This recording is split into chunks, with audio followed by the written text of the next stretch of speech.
Alright guys, I figured I would show you this next little project I'm working on. It is the elusive 410 shell. I have a Load-All, the Lee Load-All 2 to be exact. This is an awesome press. I've loaded many a shotgun slug. Haven't loaded any shot. I'm just now getting into loading the shot. But I bought this press just to do 12 gauge. The good thing about it is I could change the heads out for really inexpensively. Change it out and do 16 gauge or 20 gauge. Which the problem is you can't get this budget press to do 410 shells. Pretty much if you're going to do 410, you only have a few choices of loaders. So I was looking, I would really like to have got my hands on one of the old Lee loaders, but Lee no longer makes the loaders, the Lee Load, the little load ones you'd use with a hammer. They don't make those no more.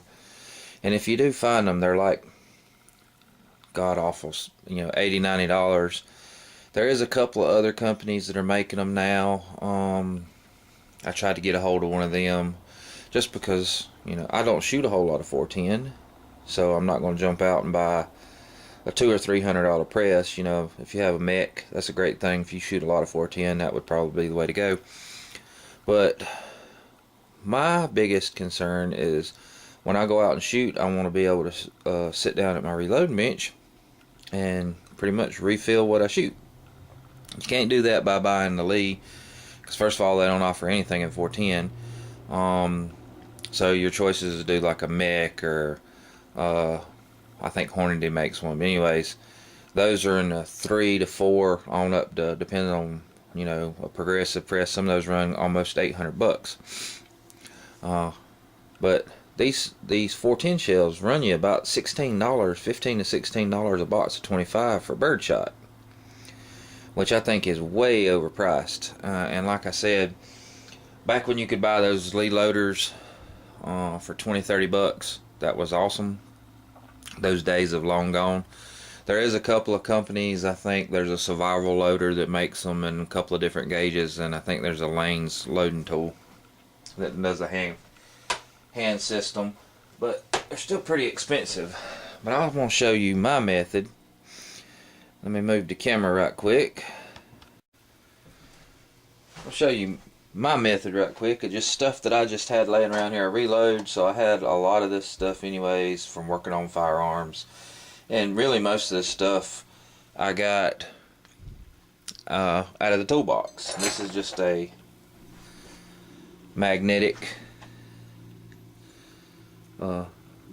bit driver with the long extensions. I use several of these put together when I work on stocks and stuff, taking bolts out. I do use, for my knockout tool, I like to use a roll pin punch, and this one specifically is a 5/32. And the reason I do that, I'll show you. This is a live primer. The punch, if I get it to focus, it fits right in the top of this without going into it. If you used sometimes you can use a nail method or various other dowels and stuff like that. I like to use the roll pin punch because it'll center inside the primer, and if you use a punch that'll fit down inside here or that will perforate this, there's an anvil in here, and if you're decapping live primers, removing them, you can and most likely will set them off. So I like to use this just because the 5/32 roll pin punch centers itself up in there, works pretty good. I do have 2 punches I use. Can't even read the size on these, but basically just steel punches, and I'll go over them. But I got 2 steel punches. Got the roll pin punch. One thing I do use, 7/16 inch socket. This is cheap Taiwan. This is out of a set. And this is just an old Craftsman 15mm.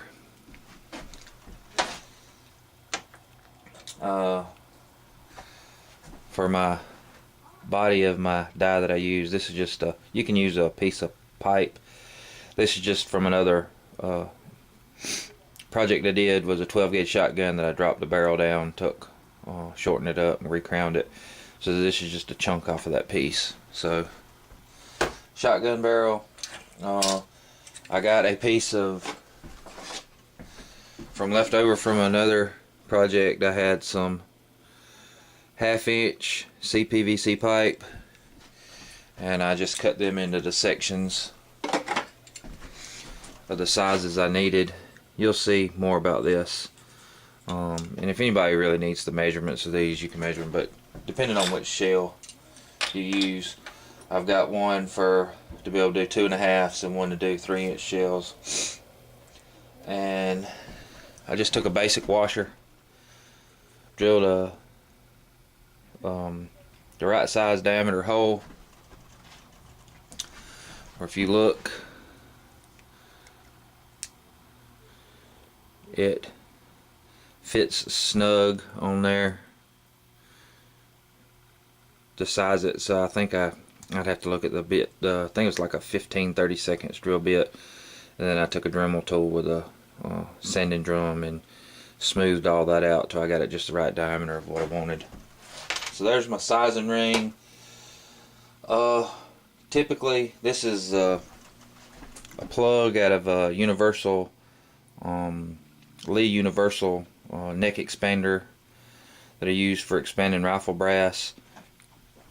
But you don't have to have that. You can use a punch. Typically what I use for that is just to kind of skive and straighten up the old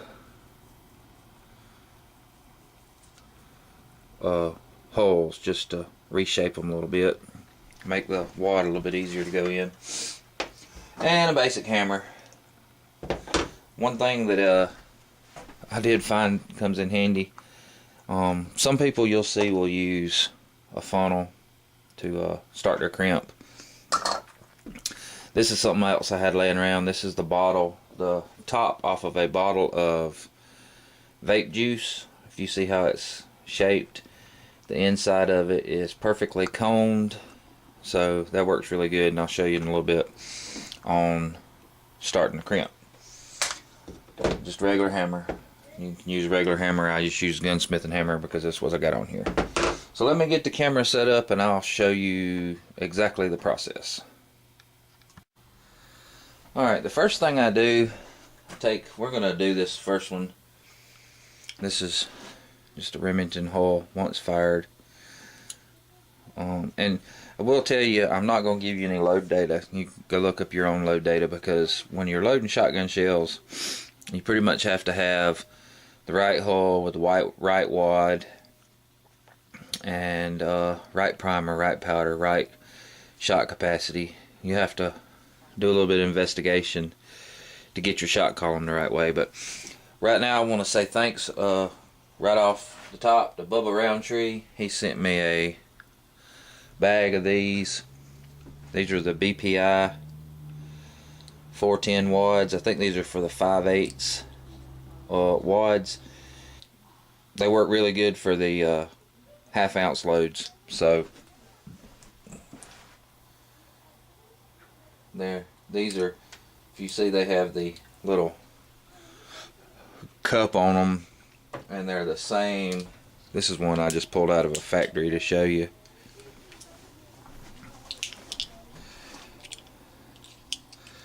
They're the same height.